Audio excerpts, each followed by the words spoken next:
En cas de nez bouché, c'est souvent l'un des premiers remèdes. Depuis plus de 20 ans, ces petites boîtes sont vendues sans ordonnance, mais peuvent provoquer des effets indésirables. Certes, ils sont rares, mais graves. Et vous savez qu'il y a des risques? Ah bon?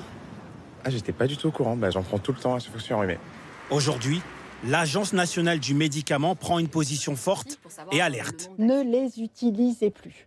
Pourquoi? Parce que ces médicaments qui contiennent un vasoconstricteur, la pseudoéphédrine, sont certes efficaces, ça va permettre en effet de déboucher le nez, mais peuvent engendrer des effets indésirables rares, mais très graves, comme un infarctus ou un accident vasculaire cérébral. Ce jeune homme nous a confié avoir pris un comprimé anti-rhume la veille.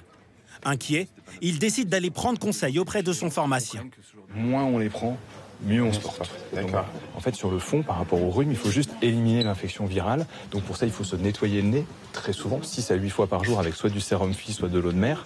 Pour le moment, ces médicaments anti-rhume restent autorisés en France. Mais les pharmaciens vont devoir changer leurs habitudes.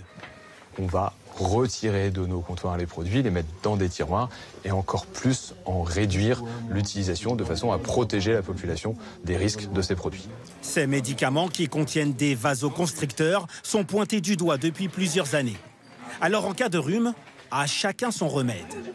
On reste bien au chaud 2-3 jours et puis voilà, puis c'est reparti. Du sérum physiologique, des choses simples. Le miel pour la toux? C'est du jus de citron, du gingembre, je coupe, je mets dans les tisanes, dans le thé, et voilà. Et un petit peu de rhum, ça aide. D'après les laboratoires qui fabriquent ces anti-rhumes, la recommandation de l'Agence nationale du médicament est prématurée.